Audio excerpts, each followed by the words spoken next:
Okay, so I've entitled this portion, verses 10 through 20, Missionary Support. And we just had a missionary with us Sunday, Jonathan Bishop, and we've been supporting, I think we've got roughly 30 missionaries that we support. And so a lot of what we're looking at in these 10 verses is just that relationship between the church and missionaries. And we're going to have Missionary Christmas coming up in November, and that's a day that we raise support for a love gift for Christmas for our missionaries. But this year I asked he's a North American and several other areas director for Baptist Mid-Missions is going to be here. And I asked him to talk a little bit about that relationship between the church and the partnership between us and missionaries. And really we've got to understand it is a partnership between us and them. Sometimes we get a little detached from that, but it really is a partnership. So you're going to see that tonight, or as we get to it, what that partnership is sort of looks like. So number one, in your notes, the sacrifice and source of strength for missionaries. Verse 10, but I rejoiced in the Lord greatly, that now at the last your care of me hath flourished again, wherein you were also careful, but ye lacked opportunity. So remember, the Apostle Paul is writing to the church of Philippi that 10 years before this, he had planted that church. And since then, for those who are not aware, Apostle Paul was a missionary, and he would travel and he'd plant churches and he'd help to get them established. And so he had established the church of Philippi and got them going, got them established, and then he moved on to other areas. And so there was a period of time where the church of Philippi was supporting him, but there's a little period of time for we're going to see that they could not support him, but now they're able to provide care for him once again. So and notice in your notes, churches have a responsibility to support missionaries. We have a responsibility to support missionaries. Missionary work and any ministry work does not happen alone. And we have an obligation. We are reaching our area for the gospel. We have an obligation to help others that are out there, missionaries, that planting churches in other parts of either the country or the world. And so we have a responsibility to do that. And he says, but I rejoiced in the Lord greatly. That word "but" there is a kind of a strange word, because the way we think of it, we think of it, he's contrasting to something that was just written. That's not what he's doing. It's just a transition to a new thought. So what Paul is saying here in your notes, Paul had the right attitude toward the support he received. So Paul had been receiving support, but there was a period where he wasn't getting support. But he didn't say, he didn't get upset about that time where he wasn't getting support. And he's rejoicing that they've established this support, or it's more so that they were able to get the support to him. But Paul had the right attitude, and so there was times that Paul he had to work and he had to do things, and he was being neglected by the churches. But he had the right attitude about it. So he was happy for whatever he got, okay? And then notice, although Paul was entitled to support, he did not have an entitlement attitude, okay? He was entitled to the support, okay? He was to be supported. In times the churches neglected it, but he didn't have that entitlement attitude, okay? He could have, demanded support. You would have had a right to it, but he didn't have that entitlement attitude. Now, I tell you what, you're not going to be effective in gospel ministry if you have an entitlement attitude. You're just not going to be effective. And you get focused on that. He wasn't focused on it. He kept his mind on Christ. He was focused on serving others and praying that others would do right in their support of him. Once you get an entitlement attitude, and this spills over to all of us, by the way, in all areas of life. Boy, we're living in an entitled culture today. Everybody thinks they're entitled to something. You know what? What do we have coming to us? Are we entitled to anything? Do we deserve anything? Hell, that's what we have coming to us. So, but boy, I tell you what, more and more we live in an entitlement culture where we think people owe us something. And I tell you what, as Christians, we're never going to be lights in this world if we have an entitlement attitude that anybody owes us anything. And so, but Paul did not have that attitude. He was entitled to it. He had it coming to him, that support, but he did not have that type of attitude, okay? So in your notes, although there was a period when the church was unable to get support to him, he did not complain, but rejoiced when they could. All right? So Paul had an attitude of gratitude. That's in your notes as well. So he says, that now at the last your care of me hath flourished again, when you were also careful. So, care, it's so important that we define words, especially this is one of the benefits of going verse by verse by verse. You could really dissect the words and really get as much as we can out of it. Care is, and you're going to need to write this down, to interest oneself with the needs of others. So they had an interest in his needs, and we needed to have an interest in the needs of missionaries. So we have missionaries come in, and we need to care about the needs that they have. And of course, we usually think of financial needs, but a lot of times they have other needs. I can tell you with Jonathan, he touched on it. He's got a child with special needs right now, and that creates another burden in his life. And part of the reason having him come up here this past Sunday was so we could be as an encouragement to him right now, because he's gone through a tough time. So that's one of the reasons why when he called, I said, let's go ahead and have you come up. And he really needed that encouragement right now. And that's another way we can meet needs, but you got to care for the person as well. And remember, the Apostle Paul's in prison right now, okay? They sent a letter to him, the church of Philippi, and they also sent some gifts we're going to see that went along with it, because they had an interest in his needs. But then the word careful, okay? Now, how good is it to say, I really care about you, Matt, and I know you got this need, and I'll pray for you, okay? Sometimes we can't meet the need, but if it's a need that we could meet, okay, we need to take the next step, right? So careful in this word here is disposed to act upon the interest to meet others' needs. So you can have the interest to meet someone's need, but are you disposed to act on it and do something about it? I'm thankful. Now let me read that definition again. Disposed to act upon the interest to meet others' needs.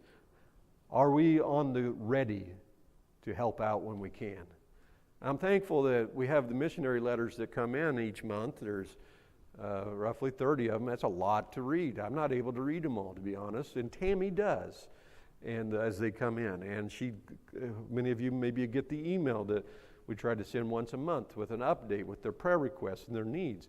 But when we see that, are we disposed to take action when we come across something like, okay, maybe we could help with that missionary's need there. That's maybe a special need at that moment. So it's real easy to say we care and we'll pray, and we should pray. But how about when those needs, while they're out in the field, that come up from time to time? Are we disposed to take action and help to meet those needs?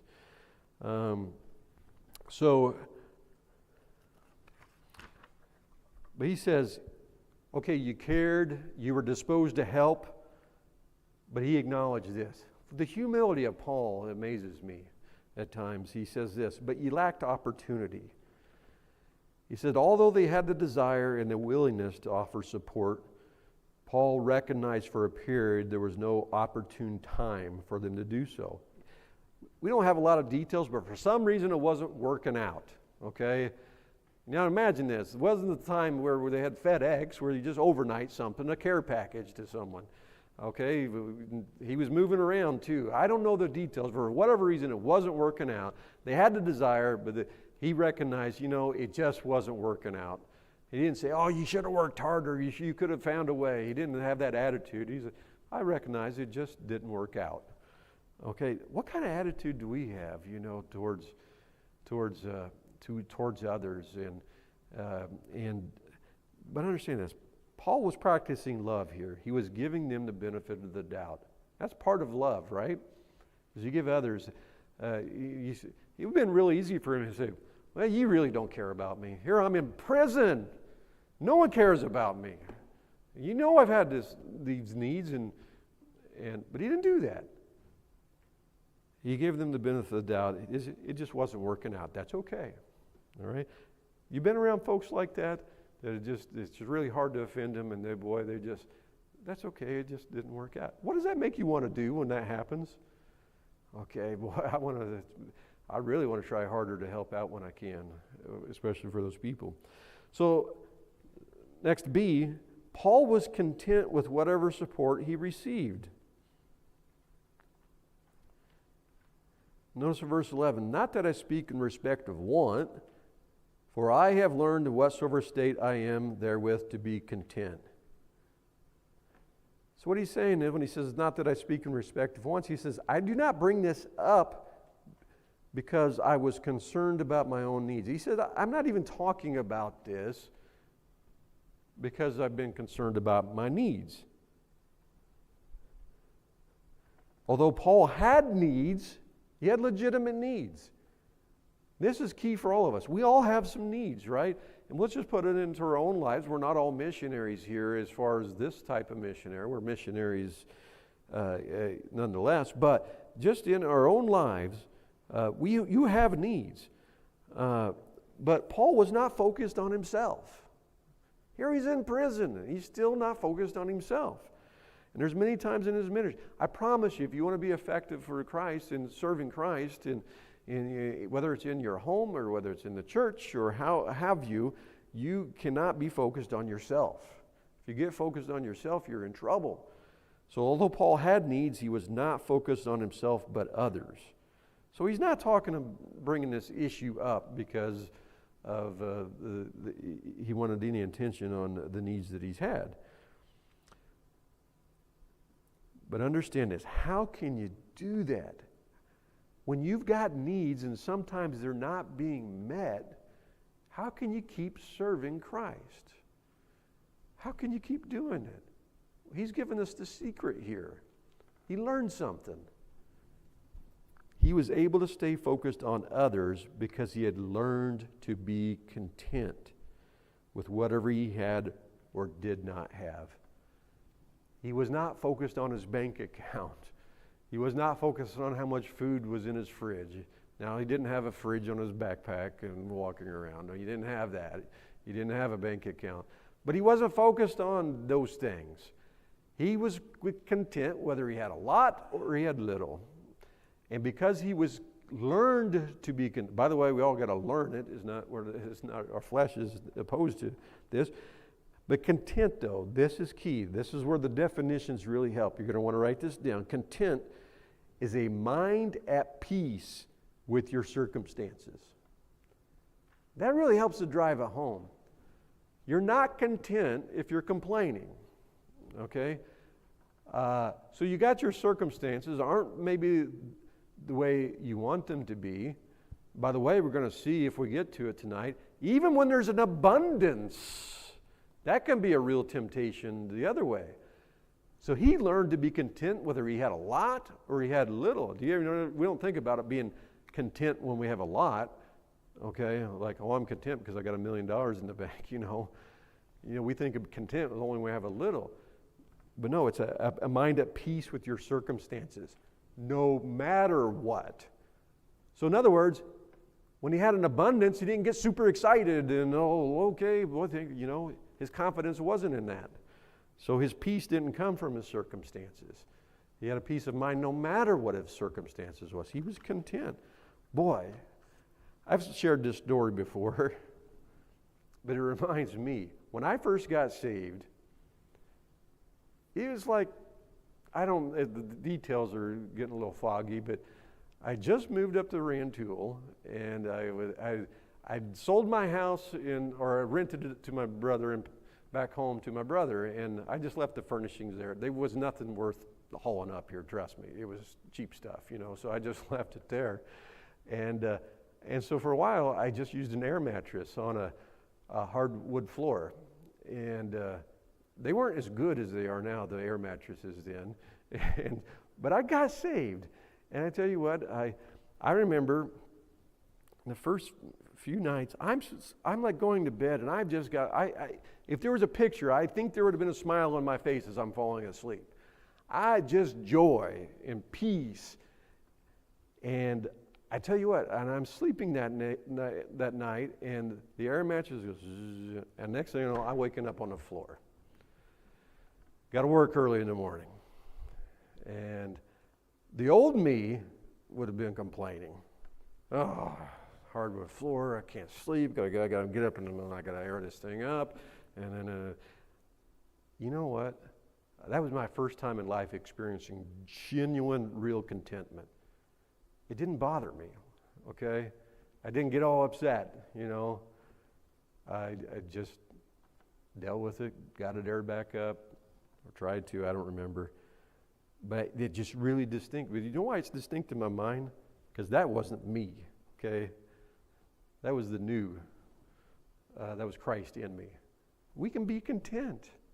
We can be content no matter our. But that was when I first got saved, okay? We got to practice contentment because then we get tested in life, okay? Things get better. You know what I found out? When things got better and the bank account got full and doing really well, I found I wanted more. Okay? Isn't that strange? You can go from that to now, boy, you start having a little success, a little abundance, and now you're not content with, whatever. You keep more and more and more. Then you find out, guess what? That stuff starts to own you. That stuff begins to rob your peace because now you've got to take care of all this stuff. And I went from having joy and contentment on an air mattress on the floor with hardly nothing to running around trying to take care of a bunch of stuff. And I'm like, boy, it was better when I had nothing. Peace of mind, contentment. It's one of God's riches that we ought to value. Are you content tonight? That doesn't mean you don't have any ambition, by the way. It's just you're not tied to your circumstances on whether you're going to be the same no matter you have a lot or little. Okay, verse 12. I know how both to be abased. So he says, I know how both to be abased. He's learned this. And I know how to abound. Everywhere in all things I am instructed both to be full and to be hungry, both to abound and to suffer need. So he says, I know how to be abased. He says, I know how to live in a low estate. He says, I know how to be content with little. I know how to do this. I've done it. He goes, I know how to abound. I know how to live while in abundance. And he says, everywhere in all things, in all scenarios. If I go too fast, just slow me down and make sure you can get those filled in. So he says, I'm instructed both to be full and to be hungry, both to abound and to suffer need. Now, I didn't give you all of like how to break that down, but when you get into the original Greek language on this, what he's saying here is, I learned this secret. I learned the secret sauce to this. I learned the secret of being content whether my circumstances are up or down. He goes, I learned this secret. And guess what? I'm going to tell you what the secret is here in just a second. He goes, I learned it. I learned how to be content And I don't have to be up and down and lack of peace and worried and frustrated depending whether I got a lot or a little. I've learned the secret. Well, that's next. The secret to being content in all circumstances. I can do all things through Christ which strengtheneth me. Okay, so what's he talking about? A lot of times, how many we use that verse out of context? Okay, probably one of the most, one of the verses is most taken out of context, and it's used for whatever we want it to mean, for whatever we want to do. Say, okay, I can run a mile in 4 minutes. I can do all things through Christ that strengthens me. And we even say that to ourselves when we're doing something like that. And by the way, I could say this all day long and running a mile, and I will never do 4 minute mile. I'll be lucky to finish it. That's not what he's telling you. He said, I learned the secret to being content whether I've got a lot or little. Here's what he's saying. Paul learned that he could face every trial of need. So when I'm in need, he says, I've learned, and every temptation of abundance, faithfully, through learning, he is completely reliant upon Christ at all times. That's what he's saying. He's saying, I learned even when I've got a lot, I'm still just as reliant upon him as when I was on that mattress on the floor with nothing. I'm still reliant upon him. The temptation is when we have a lot we forget Christ, and we're not living on his strength. We're living on our own. And he says, I realize I need him all the time. No matter if I get a little or a lot, I'm going to need him every single moment of my life. So no matter what, I'm hitched up to Christ and his strength, and everything everything comes from him. So I'm not going to get all tempted with what I got when I got a lot, and I'm not going to get down when I got little, because you know what? It's easy for us to realize how much we need Christ when we have a little. Well, it's easy for us to forget when we have a lot. He says, I've learned I need him all the time. Boy, the temptation, though, is when you got more that you forget. You forget. So, what is he saying in your notes? Trials of need bring temptations of complaining, self-pity, fear, bitterness, all kinds of things. Those are temptations when we don't have much, right? Worry.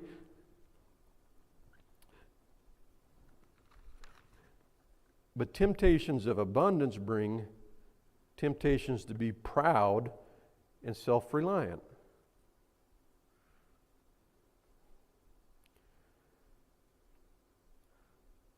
So Paul learned that he could only endure these temptations in Christ's power. I can do all things through Christ who strengthens me. So I can keep serving God.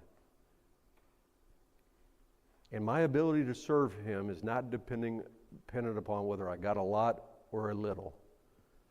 It's always dependent upon him and his strength. All the time. Missionaries, there's times where I got a full bank account. Boy, things are going good. Now ministry is going to flourish. You know what? A lot of times ministry flourishes more when you don't have much. Okay, because you're more dependent upon him when you don't have much. The temptation is when you get a lot, you become dependent upon your resources. And you think that, okay, now that's going to bring prosperity in ministry. And it's not. It's always going to be, I don't care if you got $10 million in the bank, you think, okay, now we can reach more people for Christ. Now we can be more effective. No, you be more effective when you learn to pray and be dependent upon Christ. That's when you're effective. And that's what he's saying. So we've totally butchered that on context and how we use that verse. It's in the context of serving. Okay? So number 2, the church in missionary partnership. It's a partnership between the local church and the missionaries that we support. Verse 14, and we can learn a lot about partnerships from these few verses. I did as I was studying this and how partnerships work, how they're really intended to work. But look at verse 14. Notwithstanding, you have well done, that you did communicate with my affliction. Now, what does communicate mean? I'm not pulling a trick on you. What's your first thought when I say communicate? To talk, right? That's our first thought. So if you think that in reading this, you're not going to understand what the verse is trying to tell us. So he's not saying that you did communicate with my affliction. You didn't have a talk with my wound on my leg. You know, that's not what he's talking about. So the Old English here is, if we use modern English, we're not going to understand this. So we'll get to that in just a minute. But the missionary and church relationship is a partnership. So he says, notwithstanding, you have done well. So he says, although I have learned to be content, okay, in other words, we could say, well, missionaries are supposed to be content with whatever they have, so we're not going to help them out because they just need to learn to be humble and content. Okay? That would be a wrong attitude on our part, right? Well, we're going to teach them a lesson about humility and contentment. And some churches have done that. That's not right. He goes, although I've learned to be content, you have done right in sending your gift in my time of need. He goes, nonetheless, although I don't require this because I'm going to be okay no matter what, spiritually speaking, he goes, you did right. So he's commending them for doing right. But he's making it clear that he's not seeking it for his own benefit. And we're going to see that he's concerned for their interest even in telling them this, because he knows the focus is on eternity, and we're to lay up our treasures for heaven. And he's telling them, this was a good thing you did, okay? This was a good thing you did. But you know what? Too often in life, the squeaky wheel gets the grease. You know, those that make the most noise, the biggest complainers, and the ones that call all the time, you know, about this need and that need and this need. They tend to be the ones that get the grease. And those that are content are often neglected. It'd been really easy to neglect because he's not complaining. So we're not just going to neglect. And so we're going to help out the one that's always complaining, always calling for more support, always calling for this, and a lot of times we neglect the ones that they're out working hard. They're doing the work, and they're not complaining. And they get neglected. That happens, how many times actually that happens just in life? Okay, it could happen at your work, it could happen in school, it can happen in your family. That the complainers sometimes will command attention, the ones aren't complaining. But you know what? To do right, all right, just because they're not asking, okay, doesn't mean we shouldn't be looking for the need. And then when we have opportunity to help, not just wait and say, well, you didn't ask, okay? We ought to actively be looking in ways we can support not just the missionaries, but others that are serving God in different ways. So the irony is that those that are content do not complain about getting neglected. The Apostle Paul at times was neglected, but he didn't complain about it. And isn't that the irony? But here we get to the word communicate now. Here it is really helps to really, this is so good. This is, how this all comes together. That word communicate, you can write this down, means partake or partner with. You're thinking, wow, how do you get that out of communicate? It's because the word has changed and it's actually got different meanings, but we automatically go to how talking to each other. And there's sort of a tangent to that, but the Old English, I think I might have this. Do I have this in your notes where it says the Old English? Well, the Old English, you can read it right there, is to impart. This is from, I like to use Old Webster's 1828 dictionary because that's closer to the time the King James translators translated into the English at that time. So that the definitions really help from that time. So he says to impart, to give to another as a partaker, to confer for joint possession, to bestow as that which the receiver is to hold, retain, use, or enjoy. Okay? So to communicate was to partake, okay, in the needs of the other. But here's where it's this connection is so cool, okay? The same concept, okay, where what is often said about the Lord's Supper? That we are going to partake in the Lord's Supper, okay? They were partaking in his need, okay? They were partnering in his need. The same concept is used when we partake of the Lord's Supper. We're coming into a common communication, okay? We're getting to the same root words. Union. We're coming together in a partnership. That's part of what communion is. We are remembering Christ's sacrifice on the cross, but we're partaking together as remembrance of Christ's sacrifice for us. But we're coming together as a partnership, as a union. Ministry is a partnership. It takes all of us to serve Christ.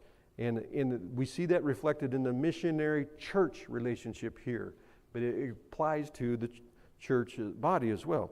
It's the Greek word, you can see that. I'm not going to try to pronounce that. But the Greek word is to share in company with. That is co-participate in. Communicate, have fellowship, be a partaker of. So he's saying they were partaking in his ministry by helping with his needs. Okay? So then he says, they did communicate with my affliction. So remember, what was the affliction? He was in prison in Rome. So the church at Philippi's gift assisted in giving him strength to endure. So they sent him a gift while he was in prison. So understand this. Although Christ is our source of strength, he often uses other people to provide strength through encouragement. So important that we do this. That's what we did for Jonathan Bishop Sunday. He needed encouragement. Come on, church, and hopefully we're a church that we can say that. Come here and you'll find encouragement. Not just to missionaries, to people we minister to. And so, yes, Christ is our source of strength, but often he'll use other people to do that. So the church's gift allowed them to partner or partake in Paul's suffering by helping him endure his imprisonment. Think about that. Okay, I care for you, Paul. I'm glad you're in prison. I recognize your need, but I'm not careful. Okay, I'm not going to take the next step in his suffering. And we're going to also see they also share in the fruit. Think about that.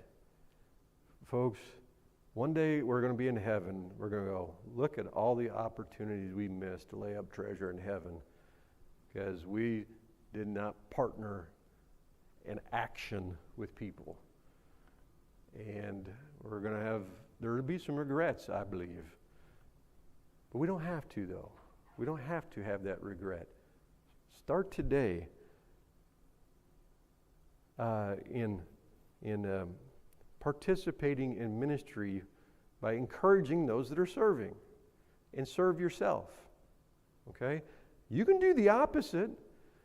Okay? You can do the opposite. You can discourage those that are serving.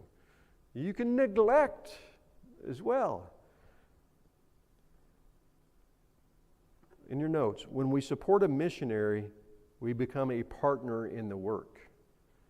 But you know what? It does not stop the moment that we put them on the books. Okay? The moment they come in and we decide to support them financially, it doesn't stop there. In your notes, there's a two-way responsibility. We still have a responsibility to our missionaries.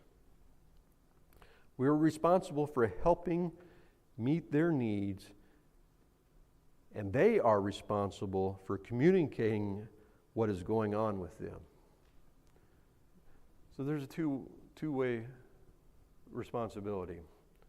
Of course, we all have our responsibility to God, but so that partnership we enter into, we can't neglect our part, and they can't neglect theirs, and it's important. All right, we're going to stop there, and we'll finish up next week.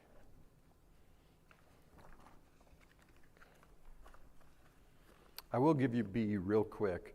Partnerships are committed for the long haul.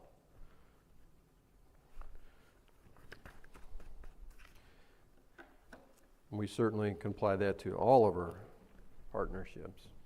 Okay, let's take some prayer requests.